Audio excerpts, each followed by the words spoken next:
Today we're going to talk about InnoDrive and some of the other driver assistance systems in your new Panamera. InnoDrive with adaptive cruise control is optionally available, and it optimizes a kind of standard cruise control and gives you quite a bit of additional features for those long and difficult drives. To adjust InnoDrive, the button here on the end of the stalk, and it will bring up your three options for InnoDrive: speed limits, route, and lane keeping. Speed limits, the very first one here, that one is going to use the camera in the mirror to read the speed limit sign and adjust your speed limit automatically. The second one to talk about is route. What route does is it looks ahead and sees curves in the road, stop signs if they've been put on the GPS, and other geographical features to adjust the speed of the car accordingly. The last one here is lane keeping. Now this is active lane keeping. What this does is it drives you in the middle of the lane when you have a cruise control active as best as it can, and it actually can be taught. If you don't like riding in the middle of the line, you can adjust the steering slightly to the left or right and hold that position for a few seconds, and it will learn a new position in the lane. Now it will only do this when you have cruise control or InnoDrive active, so something to be aware of. So lane keeping is not to be confused with lane keep assist. Lane keep assist is on whenever you have it selected, so let's take a look at that.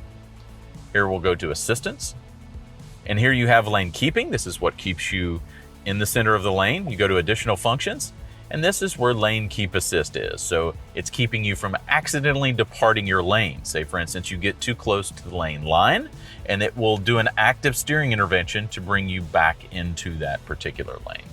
And you can turn that on and off here. Some of the other things that we'll look at here: warn and brake assist if there is a front collision that possibly could be happening.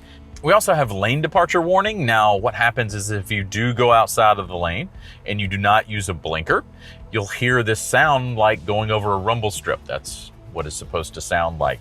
Also, lane change assist, you can see that here in the mirror. Lane change assist will blink here in the mirror if there's somebody in your blind spot. Intersection assistance will warn you if cross traffic is detected, and you'll see arrows here in the screen. Distance warning when you're too close to a vehicle in front of you. The emergency stop function helps you in case you're unresponsive or you have some sort of medical emergency. It will try its best to bring the car to a complete stop. Proactive occupant protection. This will cinch the seatbelt just a little bit if there's a possibility of an incident.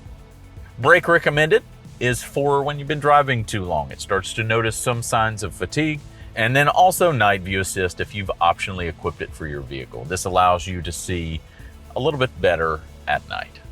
We also have traffic jam assist. Now traffic jam assist will show up as an icon on your instrument cluster. What this does is it takes over the steering, it takes over the braking, it takes over all of this up to a certain speed. And all you have to do when the vehicle comes to a complete stop for a number of seconds is tap your gas pedal, and then you will resume in traffic. It's really, really nice for those really nasty traffic jams. You now know how to use InnoDrive with adaptive cruise control, as well as the other driver assistance systems in your new Panamera.